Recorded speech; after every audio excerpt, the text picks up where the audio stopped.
Pemirsa, Anda kembali menyaksikan jejak perjalanan pemilu Indonesia dari masa ke masa.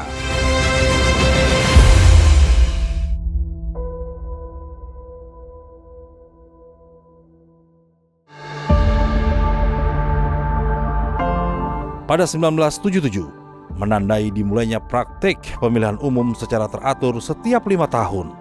Pemilu ketiga ini diadakan pada masa pemerintahan Orde Baru untuk memilih anggota Dewan Perwakilan Rakyat atau DPR dan Dewan Perwakilan Rakyat Daerah atau DPRD. Dalam pemilu yang dilaksanakan pada 2 Mei 1977, terjadi penyederhanaan atau penggabungan partai politik, di mana 10 partai politik digabung menjadi 3. Ketiga partai tersebut adalah Partai Persatuan Pembangunan atau P3, Partai Demokrasi Indonesia atau PDI, dan Golongan Karya atau Golkar yang terus berpartisipasi dalam pemilu hingga 1997.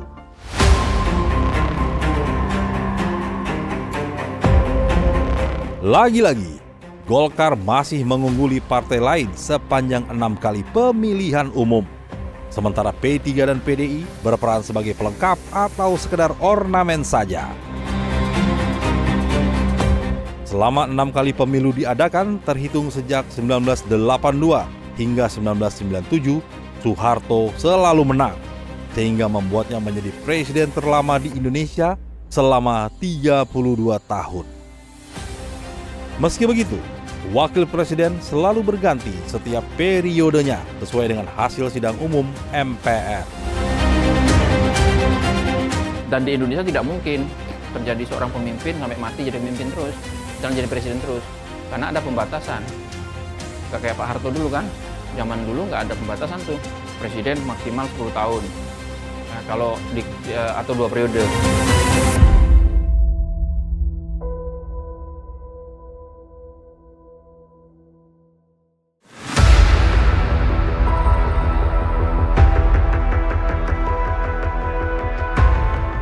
Soeharto yang baru saja dilantik untuk ke-7 kalinya pada 5 Maret 1998 harus dihadapi dengan badai krisis moneter.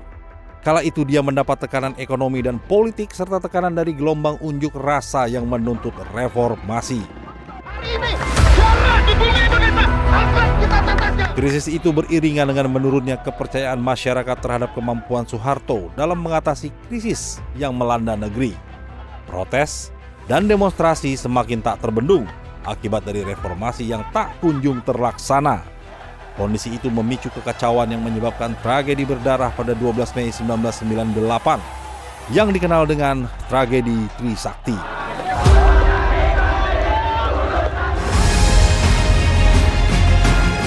Sejumlah tokoh politik pun diundang ke istana terkait pembahasan isu yang tengah melanda negeri saat itu.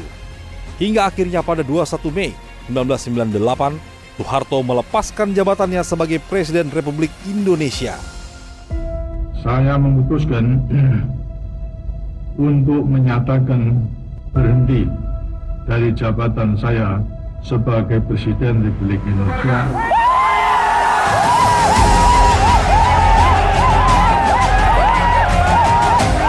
Mundurnya Soeharto dari jabatan presiden membuat posisi Habibie naik dari wakil presiden menjadi presiden hingga 20 Oktober 1999. Lengsernya Soeharto inilah yang menjadi momen lahirnya reformasi di Indonesia. Reformasi ini ada persoalan yang sangat penting yang merupakan hasil dari reformasi. Apa? Kebebasan demokratis. Apa? Ada 3 kebebasan utama. Yang pertama, kebebasan berpendapat, kebebasan mendirikan partai, dan kebebasan untuk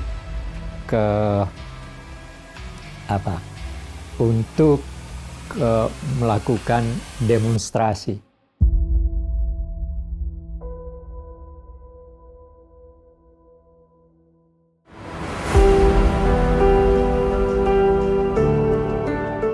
Setelah tergulingnya pemerintahan Presiden Soeharto, Pemilu dijadwalkan lebih awal dan dilaksanakan pada 1999.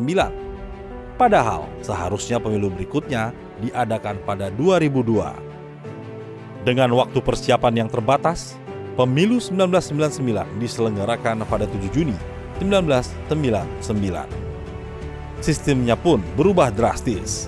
Mulai banyak partai politik bermunculan, mencapai 48 parpol. Cara pembagian kursi dalam pemilihan kali ini masih menggunakan sistem proporsional tertutup. Dalam sistem ini, sebuah partai memperoleh kursi sesuai dengan perolehan suaranya di daerah pemilihan dengan proporsi yang seimbang. Namun, cara penetapan calon terpilih berbeda dengan pemilu sebelumnya. Kali ini, peringkat perolehan suara partai di daerah pemilihan digunakan untuk menentukan calon terpilih. Jika pada pemilu 1977, calon nomor urut pertama dalam daftar calon partai otomatis terpilih, apabila partai tersebut meraih kursi, saat ini calon terpilih ditentukan berdasarkan suara terbesar atau terbanyak dari daerah tempat seseorang mencalonkan diri. Sistem proporsional tertutup dalam pemilu sendiri telah diterapkan sejak pemilu 1955 hingga 1999. Karena rakyat tidak dapat memilih langsung wakil-wakil mereka yang duduk di lembaga legislatif, sistem proporsional tertutup dianggap kurang demokratis.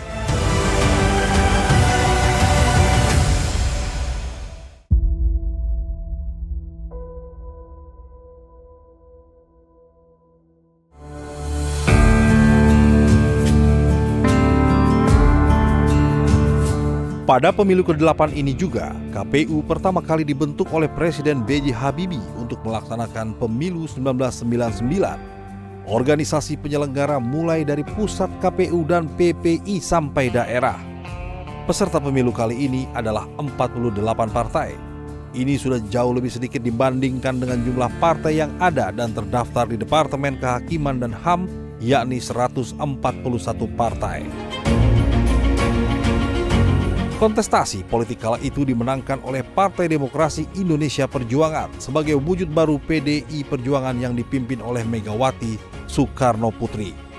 Kemudian dari hasil sidang umum MPR 20 Oktober 1999, Abdurrahman Wahid atau Gus Dur dan Megawati Soekarno Putri dilantik menjadi Presiden dan Wakil Presiden Republik Indonesia. Saya berada bersama dengan Mbak Mega merayakan kemerdekaan kita.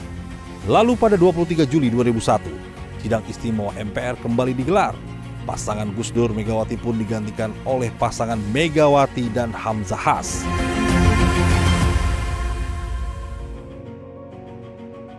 Pemirsa, setelah ini kita akan menyelami lebih dalam mengenai jejak pemilu di era reformasi yang saat ini masih berlangsung. Tetaplah di Nusantara TV.